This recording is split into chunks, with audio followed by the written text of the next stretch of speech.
বিয়ানীবাজার উপজেলার সীমান্ত দিয়ে ৩ দিনের ব্যবধানে ফের ২১ জনকে পুশিন করেছে ভারতীয় সীমান্তরক্ষী বাহিনী বিএসএফ।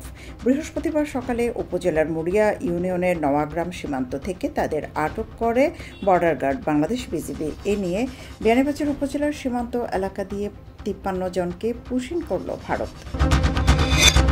জকিগঞ্জ উপজেলা বিএনপির সাবেক সাংগঠনিক সম্পাদক ও বিগত ইউনিয়ন পরিষদ নির্বাচনে জকিগঞ্জ সদর ইউনিয়নের চশমা প্রতীকের প্রার্থী হাসান আহমদকে সিলেট জেলা নির্বাচনী ট্রাইব্যুনাল চেয়ারম্যান ঘোষণা করেছেন। বৃহস্পতিবার হাসান আহমদের দায়েরকৃত নির্বাচনী ফলাফল সংক্রান্ত মামলার রায়ে ৭৮ ভোটে বিজয়ী ঘোষণা করে রায় দেন বিচারক। জকিগঞ্জে বিপুল পরিমাণ ইয়াবাসহ একজনকে গ্রেপ্তার করেছে পুলিশ। গ্রেপ্তারকৃত রুবেল আহমদ জকিগঞ্জের ৪ নং খলাছড়া ইউনিয়নের উত্তর লোহারমহল গ্রামের মৃত ইশাহিদ আলীর ছেলে।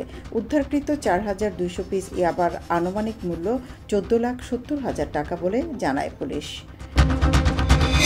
কানাইঘাট উপজেলার রাজাগঞ্জ ইউনিয়নে ব্যবসায়িক ও রাজনৈতিক দ্বন্দ্বে খুন হয়েছেন জামায়াত নেতা হাফিজ শিহাবুদ্দিন। দুর্বৃত্তদের ছুরিকাঘাতে অতিরিক্ত রক্তক্ষরণের ফলে তার মৃত্যু হয়। মঙ্গলবার রাত ১০টার সময় উপজেলার রাজাগঞ্জ ইউনিয়নের খালোপাড় গ্রামে সমিলের পাশে এ ঘটনা ঘটে।